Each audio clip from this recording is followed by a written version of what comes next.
Thanks for staying with us on Point. Let's continue taking a look at South Africa's financial response to the COVID-19 pandemic.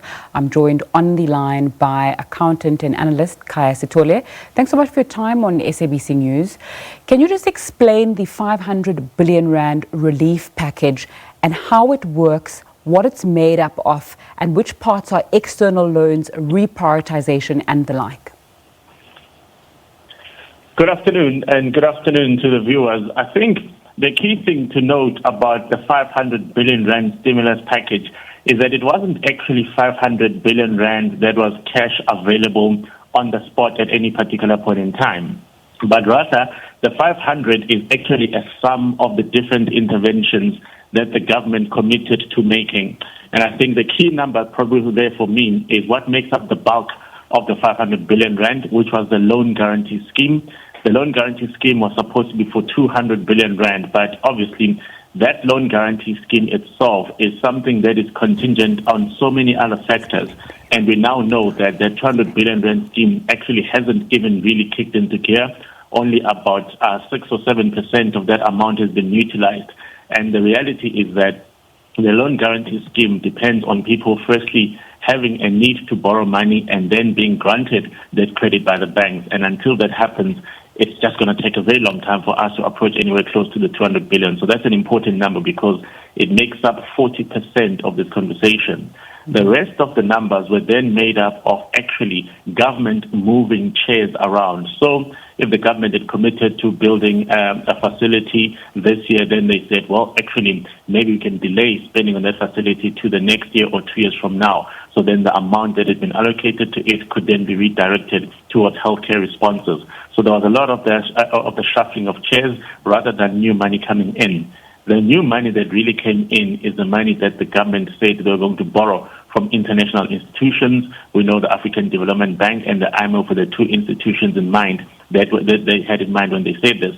And we now know that both loans from the African Development Bank and the IMF have actually been approved. So that's new money coming into the system. But really, the rest of it was just us moving things around and us making new commitments in the form of a guarantee scheme. All right, let's talk about that external funding. I think South Africa was looking for about 95 billion rand, that IMF loan of 70 billion rand making up quite a big part of that. Tell us more about how that IMF loan will work. So what generally happens with the IMF is that the advice that anyone will give you is do not go there. And the reason people say do not go to the IMF is that the IMF tends to be very strict in the type of conditions that it imposes on people who borrow from it.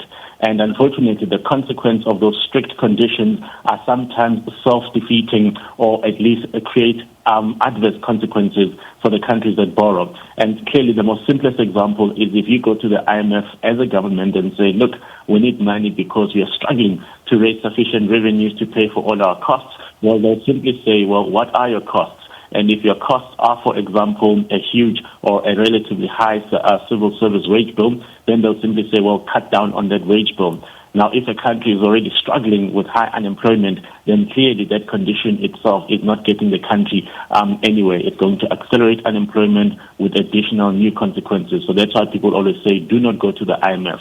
In this case, however, the IMF has said, look, we know people are going to be struggling to finance healthcare interventions, so we're going to open up for people to come and actually apply for loan funding. And when we do give the loan funding, our conditions are going to be slightly different from what we've said before. So we know, for example, that the interest rate that they've said can be as low as 1%, and also the nature of the conditions that you generally expect from the IMF when you borrow money from them is probably not going to be on the same level, or perhaps not as strict, or perhaps not as demanding as what we used to. So I think it's important for us to try and figure out exactly what it is that we've borrowed. We now know it's an amount of $4.3 billion US, and the conditions, the interest rate is quite generous compared to what we would have received had we gone to normal banks, for example. And now it's just a matter of understanding what exactly is going to be in the final agreement letter. What is it that the government is going to explicitly say we will or will not do with the money? And we're still waiting to see the final details of that. Okay, Khaya, there's been concern about South Africa's debt to GDP ratio. Some say it's projected to reach around 80% at the end of this year.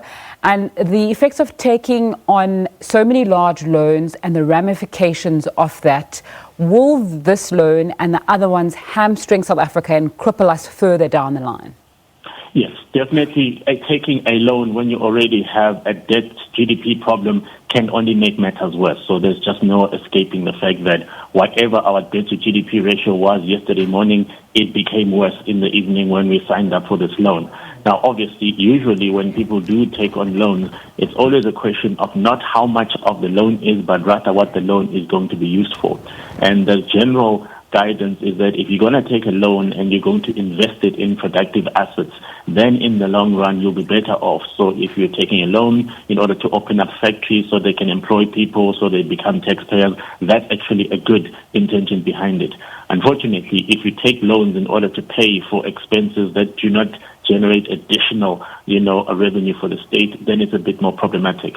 What is unique about what is happening here is that we're financing healthcare interventions where absolutely nobody knows how long the pandemic will be with us, and also the question of what it is that we're investing in. We're investing in avoiding a loss of life.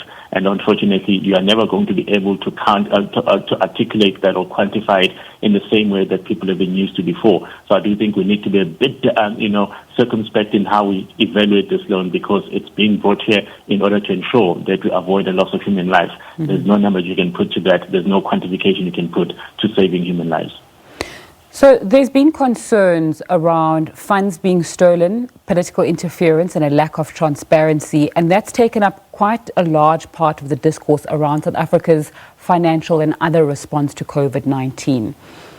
Are we able to move away from that and say, are we doing the work, or is that discussion point the majority of what is happening in terms of how South Africa is responding to COVID-19?